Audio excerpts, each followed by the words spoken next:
दोस्तों, आज हम बात करेंगे इंसुलिन के बारे में कि आखिर ये इंसुलिन है क्या, कैसे काम करता है और ये हमारे फैट बर्निंग और हेल्थ को कैसे अफेक्ट करता है। तो चलिए शुरू करते हैं।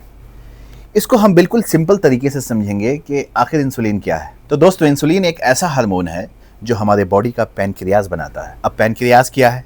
ये एक छोटा सा ऑर्गन है जो हमारे लेफ्ट रिब केज में नीचे होता है। जब हम कुछ खाते हैं, खास करके वो चीज़ जो जल्दी शुगर में तब्दील हो जाती है, जैसे कैंडी, मिठाई या वाइट ब्रेड, तो ये पैनक्रियाज इंसुलिन बनाने लगता है। लेकिन अगर हम खीरा या हरी सब्जी वगैरह या लो ग्लाइसेमिक इंडेक्स वाली चीज़ खाते हैं जो बिल्कुल धीरे धीरे शुगर में बदलती है, तो इंसुलिन का काम थोड़ा स्लो हो जाता है। मगर जब ब्लड में शुगर बढ़ता है ना, तो पैनक्रियाज इंसुलिन को बोलता है कि भाई काम पे लग जाओ। तो अब हम ये समझते हैं कि इंसुलिन आखिर काम क्या करती है। नंबर 1, इंसुलिन का काम क्या है? सेल को खाना खिलाना। समझिए कि इंसुलिन यहाँ पर एक बावर्ची की तरह है जो सेल्स को ग्लूकोज यानी कि शुगर खिलाता है। ग्लूकोज सेल का ईंधन है, बिल्कुल वैसे ही जैसे पेट्रोल कार का ईंधन है। इंसुलिन एक चाबी की तरह भी काम करता है जो सेल का दरवाज़ा खोलता है और ग्लूकोज को अंदर ले जाता है। फिर इंसुलिन का दूसरा काम यह है कि वो शुगर को स्टोर करता है। जब ब्लड में ज़्यादा शुगर हो जाता है ना, तो इंसुलिन उसे लीवर में स्टोर करता है ग्लाइकोजन के फॉर्म में। ये ग्लाइकोजन क्या होता है? ये ग्लाइकोजन एक छोटा सा शुगर होता है, शुगर का गोला, जो बस 1700 कैलोरी का होता है, छोटा सा रिजर्व। आप इसको फैट रिजर्व से कंपेयर कीजिएगा तो 70,000 कैलोरी का होता है एक नॉर्मल एवरेज। और इसका तीसरा काम ये है कि एक्स्ट्रा शुगर को वो फैट में बदलता है। अगर शुगर और भी ज़्यादा हो गया हो तो इंसुलिन उसको फैट में कन्वर्ट कर देता है और ये फैट लीवर में और पेट के आसपास बेली फैट में जमा हो जाता है। हाँ दोस्तों, ये वही वाला बेली फैट है जो हमें परेशान करता है। अब जो हम आपको बताने वाले हैं उसे ध्यान से सुनिएगा और समझने की पूरी कोशिश कीजिएगा। देखिए, जब सेल को ग्लूकोज मिल जाता है तो वो पैनक्रियाज को बोलता है भाई बस कर, काम हो गया, अब इंसुलिन बंद कर दो। लेकिन अगर ये सिग्नल बंद हो जाए तो पैनक्रियाज रुकता नहीं है, इंसुलिन बनाता रहता है और फिर यही प्रॉब्लम को बढ़ा देता है। तो अब एंट्री होती है इंसुलिन रेजिस्टेंस की। देखिए, जब बहुत ज़्यादा शुगर वाला खाना खाते हैं तो इंसुलिन का काम मुश्किल हो जाता है। एक टाइम के बाद सेल के दरवाजे यानी कि रिसेप्टर ब्लॉक हो जाते हैं और इंसुलिन की चाबी काम नहीं करती है।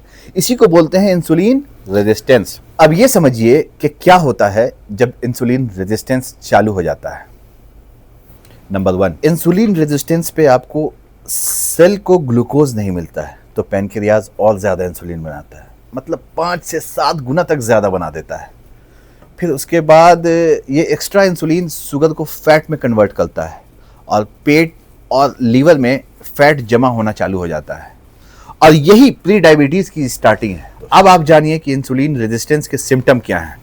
इंसुलिन रेजिस्टेंस के सिम्टम ये हैं कि आपको होगा थकान, जैसे कि खाना खाने के बाद, स्पेशली लंच के बाद आपको नींद आती है ना, या एनर्जी लो हो जाती है, ये है सिम्टम। फिर होता है शुगर क्रेविंग, बार बार मिठाई खाने का दिल करता है, बिस्किट खाने का दिल करता है, कार्ब्स खाने का दिल करता है आपको बार बार। फिर उसके बाद सिम्टम ये है कि रात में बार बार पेशाब आती है। ज़्यादा इंसुलिन के साथ पानी भी ज़्यादा निकलना होता है तो आप रात में बार बार बाथरूम दौड़ते हैं।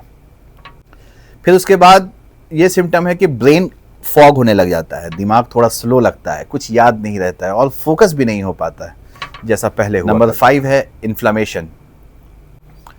जोड़ों में दर्द, स्वेलिंग या और हेल्थ इशू भी हो सकते हैं इसके साथ। एक बात और, इंसुलिन सिर्फ शुगर को ही नहीं बल्कि प्रोटीन और पोटेशियम को भी सेल्स में ले जाता है। अगर इंसुलिन सही से काम नहीं करता है तो मसल लॉस होने लग जाते हैं, बॉडी रिलैक्स मोड में नहीं रहती है, ब्लड प्रेशर बढ़ने लग जाता है, फिर कॉन्स्टिपेशन, क्रैम्प्स, यहाँ तक कि किडनी स्टोन जैसे इशू शुरू हो जाते हैं। तो दोस्तों, अगर आप वेट लॉस चाहते हैं, बेली फैट कम करना चाहते हैं, तो सबसे पहले इंसुलिन को बैलेंस करना ज़रूरी है। तो इसके लिए क्या करना होगा? शुगर और रिफाइंड कार्ब से आपको दूर रहना होगा। फिर इंटरमिटेंट फास्टिंग करनी होगी, अच्छी नींद लेनी होगी, काफ़ी ज़रूरी है। हाई इंटेंसिटी एक्सरसाइज करना होगा, तेज़ दौड़ना होगा, काफ़ी ज़रूरी है। ग्रीन वेजीज, सब्जियां और फाइबर रिच डाइट भी खाना होगा। आप उसको ऐड कीजिए, कोशिश कीजिए कि 2 टाइम खाएं कम से कम। अगर आप ये सब फॉलो करते हैं तो इंसुलिन फिर आपके कंट्रोल में आता है, फिर फैट बर्निंग चालू हो जाती है और एनर्जी भी बढ़ती है। दोस्तों, अगर आपको ये वीडियो यूज़फुल लगा हो तो आपको पता है कि अब आगे क्या करना है। मिलते हैं अगले वीडियो में, तब तक के लिए stay healthy, stay fit and thank you.